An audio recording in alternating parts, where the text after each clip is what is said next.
Si Apostol Pedro nagwali, repent and be baptized. Ang pulong repent, magpakabig kamo. Or pagpakabig kamo. Ang mukabig, ang balaan nga espiritu, nausab sa maong verse.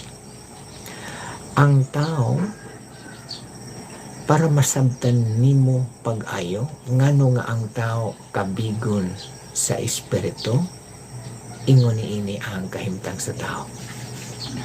Sa panahon nga ikaw nga tao, sa wala pang sala misulod sa kalibutan, giangkon ka sa Dios nga iyang anak. Mga Buhat 17:29. Pero sa panahon nga ang sala misulod na sa kalibutan,